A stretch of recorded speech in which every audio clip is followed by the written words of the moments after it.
umwaka ushize ngira ngo niba ntibeshye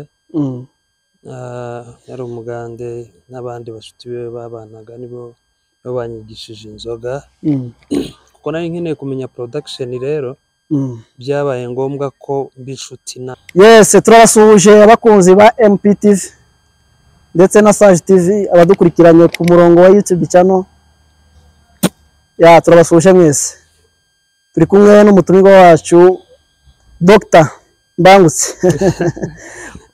muri doctora ntabwo ndi doctor rwose hari abacuranzi tuyo twumva ngo ni ba doctor ariko buri domaine yose biterwa naho uyigejeje mu bumenyi yaguha icyete cya professor buri ngo ni professor rero titre nayo mfite Mbangutse uri Mbangutse turi kumwe n'umucuranzi uzwi n'abantu benshi uretse ko rimwe na rimwe ko hari abantu nta muntu ujya umenywa na bose hari igihe rimwe na rimwe usanga bamwe bamuzi abandi batamuzi ariko kuba dukurikiranye turagira ngo abanze abibwire then tuze gukomeza n'ikiganiro.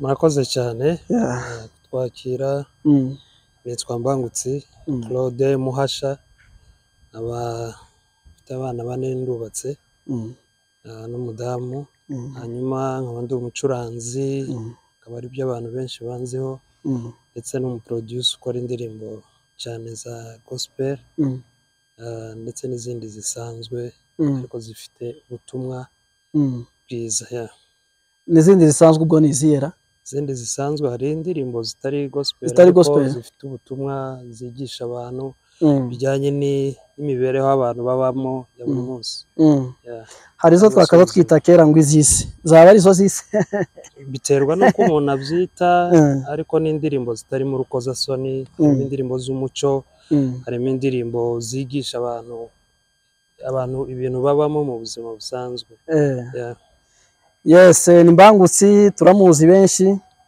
Mbangutse tumuzi kera cyane azwi cyane mu muziki w'igisirimba abantu benshi muramuzi uyu munsi rero twamuzanye ntago yaje gucuranga hari igihe abacuranza abantu benshi babamenya mu gihe cyo gucuranga gusa ariko batabumva bavuga cyangwa se batabazi mu bindi bikorwa uyu munsi twamuzanye nk'umwarimu ufite inararibonye mu bintu yagiye anyuramo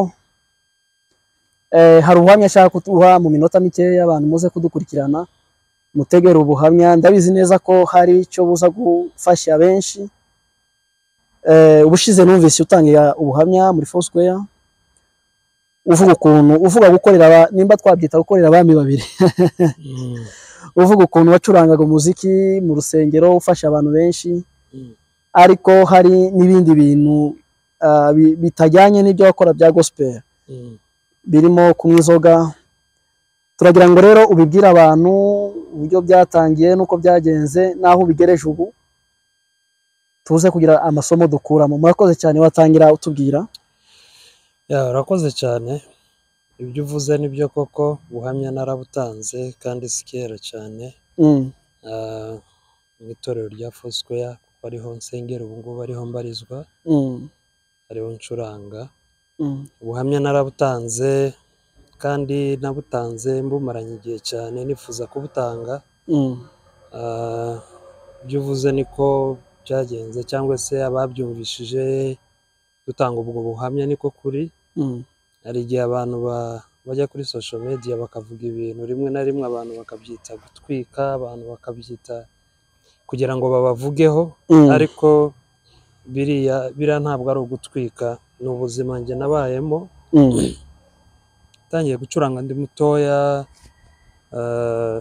mfite imyaka nka 13 nsengera muri Maranatha Igikondo ubwo natangiye gucuranga nari mutoya tugiye nakoreraga Imana bivuye ku mutima ntabwo ntari nzi ikintu cyitwa icyaha icyo ari cyo hanyuma rero dukomeza Maranatha iza kugira ibibazo njya muri Siloam iyo nakomeje gucurangamo icyo gihe nabwo hari ibintu byinshi nari ntaramenya nari ntaratangira ibintu by'inzoga nari ntarabijyamo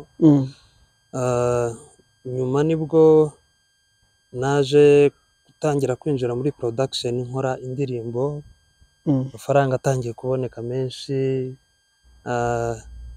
nibwo abanyigishije production ari umugande yitwa Tamari yaje no kwitaba Imana umwaka ushize ngira ngo niba ntibeshye.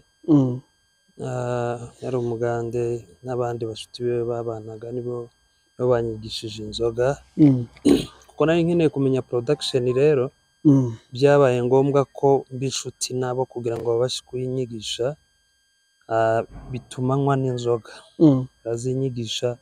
Inzoga ya mbere nahereyeho banyigishije n'Mitsingi.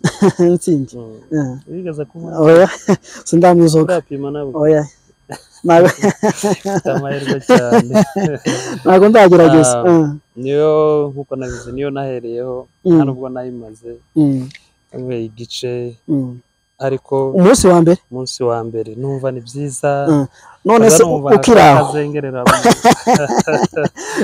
mu mutwe ukiraho mu bwana ntabwo rero rigeze ugerageza aho yakabisa uhita utangira uwo munsi uraboneka ico gihe nari Kicukiro ahantu bita Ziniya niho nayitangiriye ndabyibuka rwose twari tunicaye hanze hafi ya studio ndagerageza ndibuka ico gihe nari ndi kumwe na Petit Frere ariko we nta nzoga yanyweye ico gihe dukurikirana ndayinywa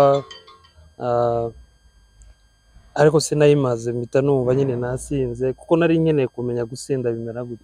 Nabonaga abantu basinda nkibaza ikintu hari umugabo umwe wavuze ngo se iyo bakurashe mu nda iyo barashe umuntu mu nda ngo bigenda utumwe aramusubiza ngo urireberaho niba kurasa nawe washatse kumva ko nashatse kwireberaho kuko nabonaga umuntu nuko nanjye rero maze kunywa ico gice ko sinanayimaze numva bitangiye kwicanga atera intambwe nkabona ubutaka buratembera buragenda buri guhunga aho nshaka gukandagira ariko numva ni byiza kuko nari nshaka kugira ngo dusabane n'abo bantu cyane kugira ngo ibyo nshaka kwiga mbimenye ariko numvaga ntazagera ku rwego nshobora kubisinzi cyangwa se n'inzoga zirenze. Warageragezaga utanafite passion yo gukomeza kareka numvaga ko wenda ari nico cyumweru gusa nimara kumenya ibyo ngomba kumenya ngomba kubihagarika by'inzoga ariko narabyumvaga bivuga ngo iyo umuntu atangiye kunywa inzoga ngo kuzereka biragoye ngo utangiriye ngo kuri kamwe ngo ejo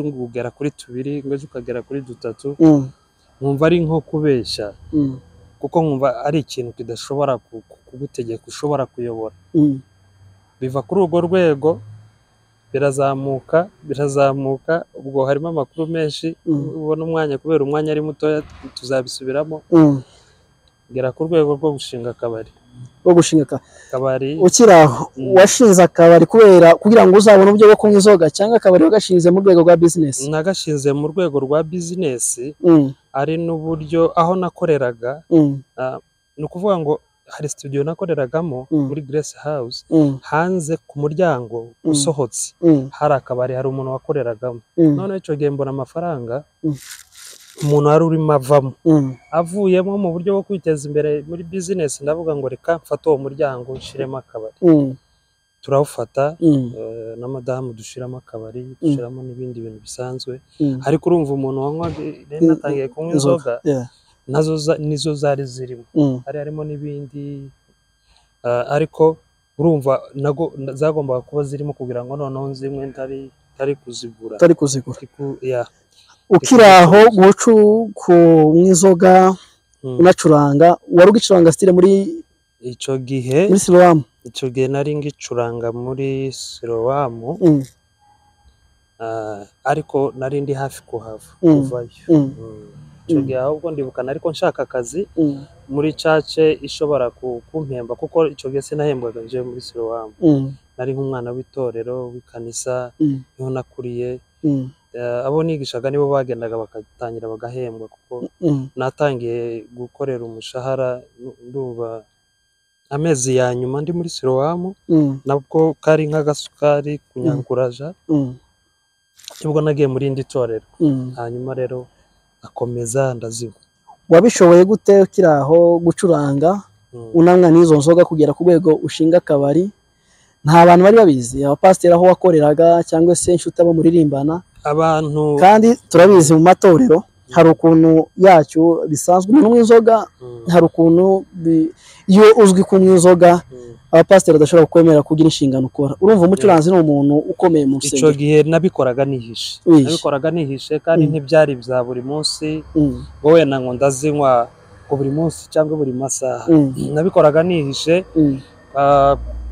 nkaja muri repetition ntanyweye inzoga nkaja gusenga ntanyweye inzoga abo twasangiraga n'abantu nabo bihishaga kandi byari bigoye kugira ngo ube wagenda ukavuga umuntu ukavuga ngo kanaka azanywa inzoka kandi musangira kuko mufatanyije kumwa biba bigoye kugira ngo uje kumutanze iyo mutaye hanze nawe mwamwitaye hanze cyane urumva twabikoraga twishe bya bintu bavuga ngo ni uguforoda nuko rero birakomeza bigera ku rundi rwego nyuma gusa akabari twakoze nk'amezi 6 hari abantu bagahombeje ari umurara wagahombeje ndashaka kuvuga uvuge nawe ubabwirire n'ubwire ubutumwa ko bazaga kwikopesha cyane kubera none se yari famille ntabwo ari famille abo tubashize aho ngaho ariko umutima ukancira urubanza ubwira ko ibyo ndimo atari byo byanjye sena ryanje ndi kuri cafuza buri ibyo umuntu akora ubikora wihisha ushobora kwihisha umupasiteri ushobora kwihisha abo muririmbana ariko ntushobora kwiyihisha wenyine ntabwo ushobora kwihisha umutima wawe habe n'ubwo woryama habe n'ubwo buri perezida habe n'ubwo buri umupasiteri habe n'ubwo burindi ushobora kwihisha abantu ukihisha leta ariko ntushobora kwihisha umutima wawe umutima wawe urakubwira ngo ibi bintu uri gukora sibyo hari n'undi mutima ujya ukubwira ngo ibi bintu uri gukora nibyo ni ukuvuga ngo tugire imana muri twebwe iyo ukoze ikintu cyiza umutima uzi ukubwira ngo wakoze ikintu cyiza iyo wakoze ikintu kibi umutima ujya ukubwira ngo wakoze ikintu kibi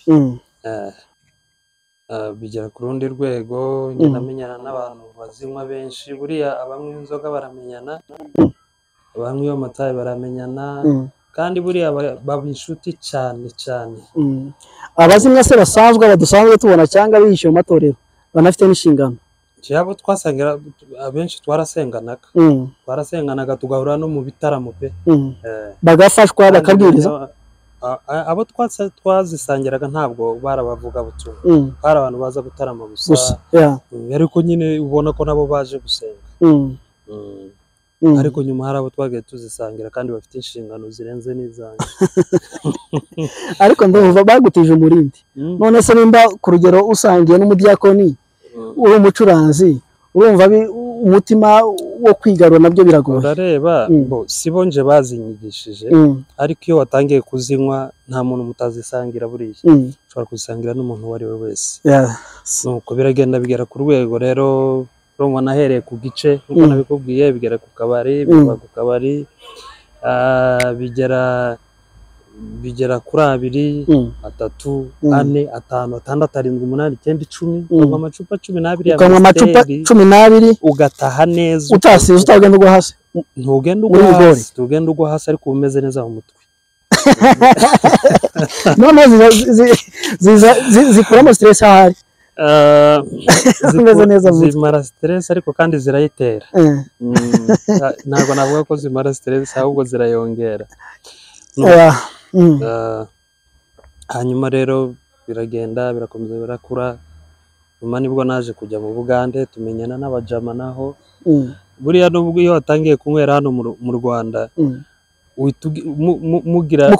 muconnecta ku buryo umenya nabo mu Buganda abajya banywa ukamenya abo muri Amerika banywa ku buryo ushobora kwimukirayo already uzi abo muzafatanya nka kwa kundi ujya usanga hano hari abayumbi baziranye n'abandi bazakwakira n'abavuga butumwa gutyo n'abasinzi rero niko biba bimeze turakomeza ariko ho ntibyabaye too much kubera ko Uganda nta rugomo rwari ruhari rwinshi kandi sinahatinze nabaye umwaka umwe gusa nuko hari n'igihe namaraga ibyumweru 2 utamwoye kabisa muri icyo gihe igihe ufashe tayo umwanya wo kuba utari kumwa nta mutima nama kubwira nta gihe wumvaga umeze neza utari kumwe ngo wumva ari umutima nama ushobora kukwira conscience. Numvaga meze neza cyane kurushaho, ariko kubera ko kera wabigiyemo hari umwuka ugukurura ukakubuza amahoro, kandi wari uyafite amahoro ukakubuza amahoro, ukakubwira ati genda ufate kamwe, urabona genda ufate kamwe, cyangwa se ukumva urarushe, wumva urushe uvuye nko mu kazi ukavuga ati genda ufate kamwe nibwo uri buruhuke umere neza, ariko n'ubundi wari wimereye neza, ahubwo wazinywa ugasanga nibwo urushe. Hari abantu bamwe nabonaga ruguru, nabonaga banywa inzoga akamara nk'iminsi nk'ibiri adasohoka mu nzu kubera ibirarane by'inzoga. Ibyo bintu byakubayeho wowe? Bayita hangover. Zigukubita ugasa n'uwarwaye ubuganga, ushobora no kumara n'iminsi ibiri udasohoka. Ugeraga muri Kenya? Gera muri Kenya, nawe umenyana n'abandi bazinywa, komeza umurimo turakora, twihishahisha, buri utangira wihisha, ariko inzoga buriya ntabwo igira ibanga. None se mbangutse ukiri aho iteka, ngewe natangiye kugutegera ucuranga nkiba muri Kongo kera tukiri batoya, komeza tubategera kugeza mugeze no muri Kenya, twarakomeje tubakurikirana. Ibintu by'Imana ko mwacurangaga ibintu bya gospel, kandi akenshi bavuga ngo iyo uri gukora ibyo twita ibyaha, kunywa tugita icyaha, hari ukuntu bimara amavuta. Kugeza uko twakomeje dukurikirana ibisirimba byawe, indirimbo wacuranze, abantu wakoreye muri studio, kumva zifite amavuta. Amavuta yo kunywa inzoga no gucuranga byahuraga gute? Reka ngusubize kuri icyo. Buri impano no gukizwa cyangwa se agakiza ni ibintu bibiri bitandukanye. Ushobora kugira impano ariko utarakizwa ugire ibyo ureka. Ushobora guhanura ukerekwa uri umusambanyi, uri umwibyi, ariko wagera mu bantu gutya ikiyo cyose akaba ari wowe ugifite. Ushobora kuba uri umusinzi, wagera mu rusengero ukabwiriza abantu bagasara. Ushobora kuba uri umucuranzi ugacuranga pe, ariko ufite ibintu byakubaza, ubusambanyi, inzoga n'ibindi byinshi. Icyo nari nishatse gusubiza rero, impano n'agakiza cyangwa gukizwa ni ibintu bibiri bitandukanye. Urabikomeza gutyo umwe ucuranga? Urabikomeza gutyo, kandi nkabikora neza, ngakorera abahanzi benshi, nkazicuranga indirimbo zabo, ariko tujuru wa mutima ugakomeza ukancira urubanza. Menyana na bene wacu turazinywa, menyana n'abandi batari bene wacu abanyakenya turazinywa, turazisangira, tugera bibatuma byabaye tumace cyane cyane muri 2023 na 4. Ariko icyo gihe nakoraga imirimo y'Imana mu rusengero, gahagarikira nari muhanabwiriza kandi uzi ko waraye umwezo imese nyinshi cyane. Na abantu babaga bazi bakuza aho ngaho ku buryo ushobora kugira n'isoni zabo. Hari bake nta soni icyo gihe uba ufite, kuko uba wumva kera nta, iyo wageze kuri urwo rwego uba wumva ko ntacyo bikubwiye abantu kubimenya, kubera ko baba waziguriye, kandi nabo baba bafite izindi ngeso zabananiye, ushobora kuba muziranyeho cyangwa se ubaziho, kubera ko buriya reka nkubwire, ushobora hari muri bene wacu icyaha cyo kunywa inzoga, icyaha cy'ubusambanyi, icyaha cy'uburozi. Ibyo byaha bazavuga ko ari bikuru cyane, nibyo bita ko ari bikuru, ariko ubikoze niyo bita umunyabyaha, niyo bita umunyabyaha. Noneho ariko abandi bakora ibindi byaha byitwa ko ari bitoya, ibo ibyo gasibya barabisigiriza bakumva ko ni ngombwa ko bigomba gukorwa. Ariko kuvuga ngo iyo bakumvishijeho umwuka w'inzoga ubu baye gito, uciriwe iteka, bafashe usambana ubu baye gito, bamufashe aroga. Usibye ko na benshi bavuga ko baroza, benshi ntibabafata. Hari bya bindi bavuga ngo wafata umurozi ngo nugukeka, ngo hari abazaberekwa, hari n'abazabagenda bagafata ibiheko, kavuga ngo ni kanaka wagiteze. Urumva rero ibyaha ushobora kuba warabaswe n'icyaha. Niryo jambo Bishop yatwishe Dr. Fidel avuga ko ntushobora gutera intambwe uziritse, no kuvuga ngo hari buri muntu abafite akagozi, buri muntu abafite akagozi kamuziritse, kandi akagozi uziritseho narabivuze nka kwa kundi ihene ibiziritse kukiziriko gikomeza ikarisha aho ngaho, ariko buriya haratarenga. Yes, nawe urakomeza ugasirikira aho ngaho, hari intambwe udashobora gutera. Rero cyaba icyaha cyo kunywa inzoga, cyaba icyaha cy'ubusambanyi, cyaba icyaha cy'uburozi, cyaba icyaha cy'ishari, cyaba icyaha cyo kwica. Uzi ko hari n'abantu bica abandi mu bandi. Yes, akakwica mu undi muntu nkaza nkakubwira ububi bw'undi muntu, mwari musanzwe wari usanzwe mwiyumvamo neza. Ibyo byambayeho, hari umuntu waje ampa amakuru y'umuntu kandi y'umushumba wari ugiye kuza kubwiriza, ayampa naba ambwira ko ari umunyabyaha, usabanye ibintu nk'ibyo. Yaje kubwiriza naramurebaga gutya nkamubonamo ibyo bintu, kandi yabwirizaga neza, ariko sinigeze wumva icyo, ahubwo yamwishe muri njye. Yes, nibyo cyane. So icyaha cyo kwica si ukuvuga ngo ufate umupanga ugendutsemo umuntu. Hari ushobora kwica umuntu mu wundi, ibyo ni ibyaha. Ishyari, ukagirira ishyari mugenzi wawe, ukagirira ishyari umwana wa runaka yageze kuri iyi ntambwe ugatangira kumuroga. Ibyo ni ibyaha bikomeye cyane, urumva. Ariko ako ni akaziriko kaba kakurimo nawe ubwawe, ariko ibyo byaha ntabwo dukunda kubivuga. Nuko bigera rero ku rwego njyewe ibyo byose narabikoraga. Icyo cyaha cyo kunywa inzoga, icyaha cy'ubusambanyi, buriya reka nkubwire, nta muntu ushobora kunywa inzoga ngo reke gusambana, ntibibaho. Harimo kandi ibyo nkabikora mba mu rusengero nishahisha, ariko hari igihe uzugeraho zikaguta hanze umunsi umwe bakabibona, ukabikaruma, ejo kagira gutya akabasitinga ikindi kintu. Ko n'indirimbo, usibye n'indirimbo z'abantu, njye n'amakonseri narakoze Nairobi, nakoze amakonseri agera muri 3. kandi uri umusinzi cyane. kandi ndishyuza abantu bageze urarinda bararinda. Sinzi ko hari abarize ariko barafashije. None se cyanyeretse ko banyitabire nuko tike zashize, zarashize za konseri ya mbere, izindi konseri 2 nakoze ntabwo nigeze nzishyuza, ariko nabonye amafaranga. None se mu mutima wawe iyo wacurangaga ukabona umuntu umukecuru iriya cyangwa se undi muntu w'umuyumbe ararize, arijijwe na wa muziki, nyine yumvisha ahuye n'Imana, nta kintu kigiraga, wumvaga iki? Numvaga hari urubanza rukomeye cyane. Nanjye ubwanjye ari nigenda acuranga nkarira, nkareba ubwiza bw'Imana bumanutse ndi mu bantu, n'uburyo abantu bafashijwe, none ngatekereza n'ibyo mbamo, nkabona n'ibintu bidahuye, nkumva umutima urandeye nkanarira pe, nanjye ubwanjye mu rusengero. None se utekereza ko ari iki wowe munyabyaha icyo gihe, nimba ibyo tubyita icyaha nawe niko byemera, utekereza gute wowe munyabyaha ushobora gucuranga cyangwa se gukora impano y'Imana ikururutsa imitima y'abantu ku Mana? Ko Bibiliya yarabukunze birivuga ngo Imana yanga icyaha. Imana yanga icyaha, ndetse n'ugikora ntabwo yanga umunyabyaha. Ntabwo yanga umunyabyaha. Imana ntiyanga umunyabyaha, yanga icyaha. Kandi birashoboka yuko Imana ishobora gukoresha umusinzi kugira ngo ikize n'undi muntu. Gute?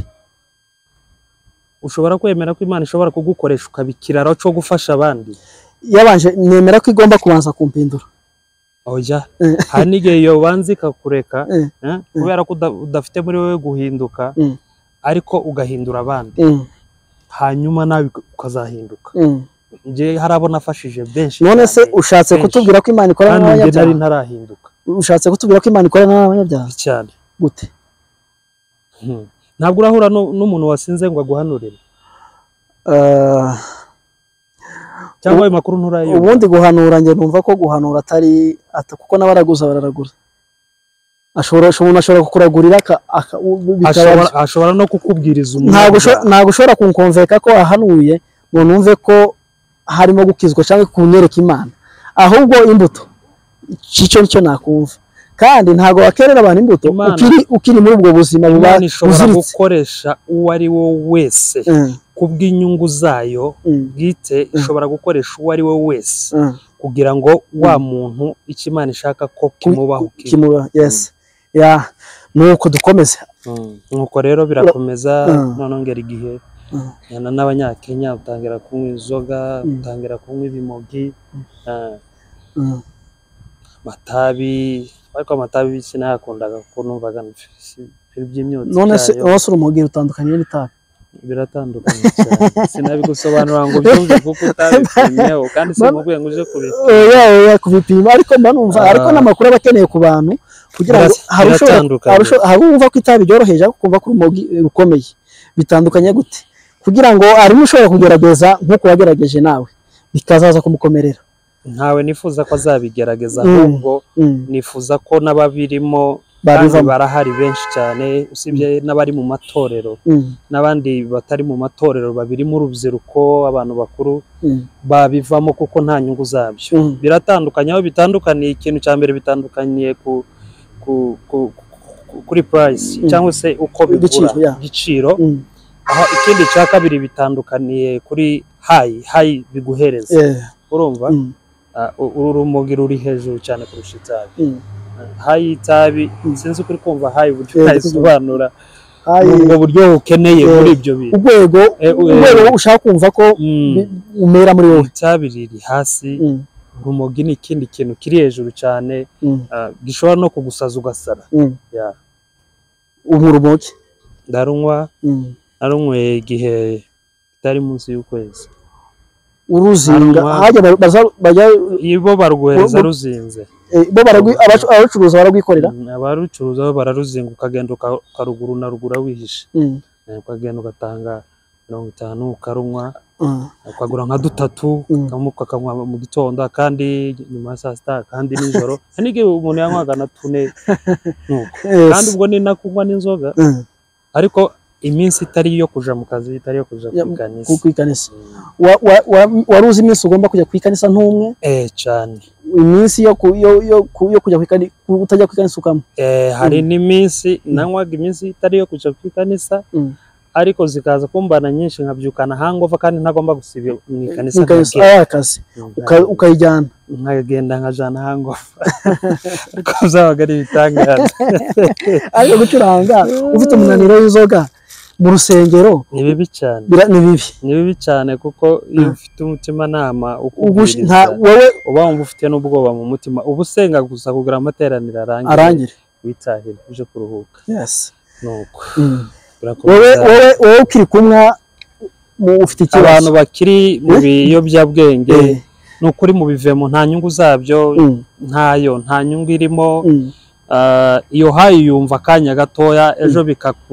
bikagusuzuguza nta muntu nabonye wanyweye inzoga uguma icyubahiro cye yari afite ni byiza rwose kubireka urubyiruko umuntu mukuru nta kamaro kabyo uramwa tugana ku musozo tugane ku musozo uze kutubwira ukuntu byagenze n'ukuntu byarangiye n'ukuntu wabishoboye kubifatanya no gucuranga n'ubuzima busanzwe mu rugo n'akazi ya byose ko hari igihe inzoga zitesha umurongo ndatekereza ari abantu tujya tubona baba barataye umurongo urumva byatangiye buhoro buhoro numva ko ntacyo bimbwiye nta n'icyo bizantwara ariko nyuma bigenda biba too much ntangira gukorogana n'umugore kubera naje nasinze yavuga ikintu nanjye nkavuga ikindi tugakorogana bigera ku rwego ntangira kumenya n'abandi banyakenya tukajya kunywa kure ntangira kumara 2 days ntagera mu rugo iminsi 3 garuka ibintu nk'ibyo ariko umugore akanyakira ariko urumva style mba mfite bya biyobyabwenge muri njyewe akaba ari byo tutumvikanamo nkamubwira nabi ibintu nk'ibyo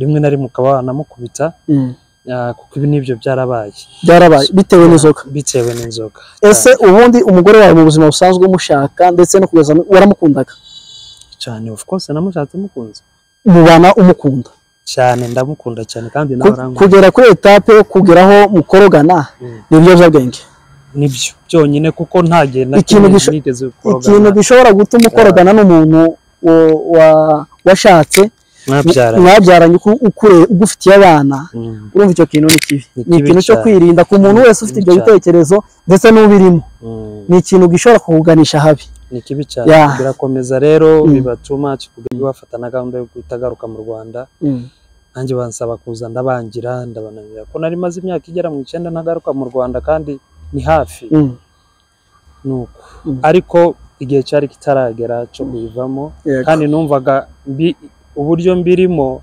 numvaga ko ndi mu buzima kimwe n'ubw'abandi yari ibisanzwe iyo uri mu byaha iyo satani yagufashe ikagufata ikagucukurirwa bikagushyiramo ikagupfundikira ubona yuko ibyo urimo ari ubuzima busanzwe kimwe n'abandi ariko uba uri mu isi y'abandi batarimo ariko iyo umaze gutahura ko hari izindi mbaraga winjiyemo z'umwijima iyo ugize imbaraga zo kubitahura buri iyo uzi ko uri umurwayi ukamenya ko urwaye biroroshye gukira ariko iyo urwaye ukamenya ntubimenye ko urwaye kugira ngo uzakire biragoye so icyamfashije nuko naje kubitahura nyuma ariko haciye amezi menshi cyane hafi 8 nibwo naje ku Imana iramfasha ndabitahura mbona ko ibyo ndimo isi ndimo hari indi simbi ibyo ndi gukora nta mumaro bifite mfata gahunda yo kugira ngo nze bonane n'umugore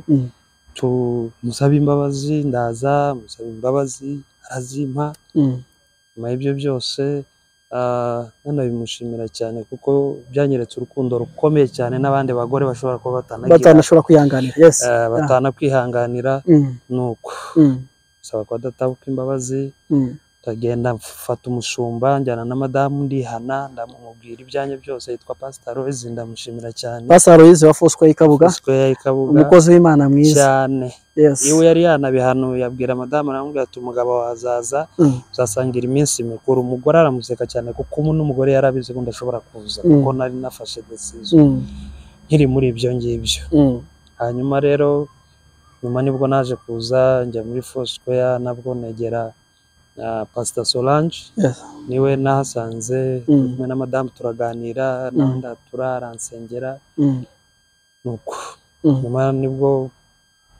komeje umurimo muri Fosco ndi gukora umurimo ariko mu by'ukuri nabonye feedback nziza kuko Imana yari yarabimbwiye ko impamvu yabindindiyemo ibi byose nabagamo kugira ngo uzakorere Imana kugira ngo nzakorere Imana mukuru no mwuka kandi kugira ngo nzabwirize abantu bakibirimo babivemo kuko ibyo bintu birimo habamo intambara twirirwaga turwana n'abanyakenya twirirwaga mu bintu biteye ubwoba amaksida Imana ikaturinda amaksida twasinze mu majoro ibiki ni byinshi cyane nagaye mbitangaho ubuhamya ku channel ya Fosco yabiriho rero n'igihe ntanga ubuhamya ari muri Fosco hari abantu bakijijwe benshi hari abantu twasohotse baravuga ati mu by'ukuri n'Imana yanzanye hari abantu nasohotse mu rusengero mbasigamo bakirimo barira kandi abantu bakuru kukuze so hari ababyeyi bafite abana bari mu biyobyabwenge ubasengere Imana izabibakuramo hamwe n'amasengesho yanyu izabibakuramo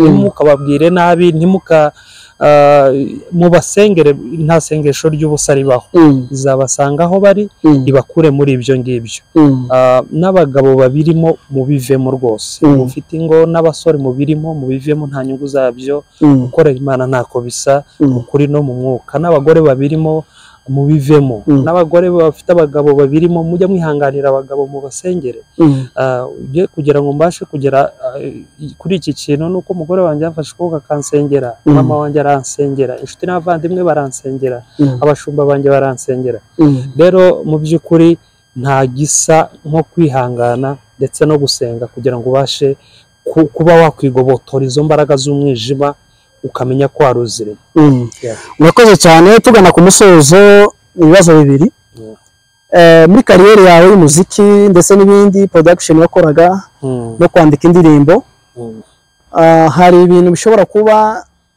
kubera impamvu zo kumwa ibyo biyobyabwenge inzoga hari ingaruka baba babigiriyemo kudatera imbere hari ukudindira kwabayeho kudatera imbere muri izo kariyeri zawe wari ufite icya kabiri turashimira madamu we kuntu yabyitwayemo urumva kugira umugabo uri muri ubwo buzima Nairobi hari igihe biba bigoye sinzi ko no gukora byagushobokera kubera impamvu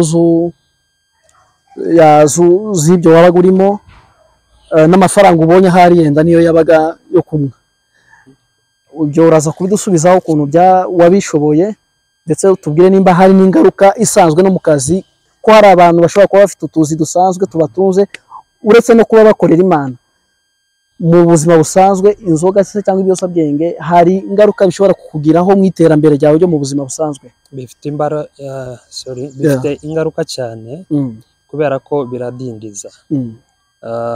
Amafaranga ubundi wagasevinze urayanywera, so ntushobora gutera imbere unywa inzoga. Ikindi cya kabiri warubajije ni ikijanye cyo kuntu madamu korere uburyo nakoraga bifite n'ingaruka no mu kazi, kuko hari igihe ntakoraga bitewe n'amahangova, bitewe n'uko numva ntameze neza kubera ibyo bintu. Rimwe na rimwe bigira n'ushwana n'abakiriya banjye n'abaga mfite kubera amahangova n'ibiki, umuntu yatinda kukwishyura ukamubwira nabi, ejo ukamubloka ukagira gute mugashwana. Bifite ingaruka nyinshi cyane. Birumvikana ibiyobyabwenge ni ikintu cyo kwirinda abavandimwe, kandi Mbangutsi turabizi ni umuntu wagize izina rikomeye cyane ndetse n'ubu ukirifite. Muri generasiyo ye yarakoze cyane, yaracuranze, yakoze production, yaranditse indirimbo.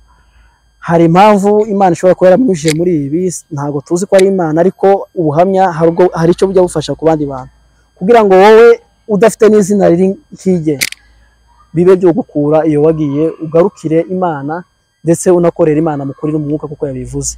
Bishop Dr. Professor Fidèle ejo yabwirije avuga ukuntu hari intambwe udashobora gutera mu kwizera mu gihe hari akagozi kakikuziritse. Yego. So twamuzanye ahangaha kugira ngo wowe ukiri muri ibyo ngibyo ube yakuberaho intangarugero, cyangwa se hari amasomo wamwigiraho kugira ngo uhinduke ukorera Imana neza.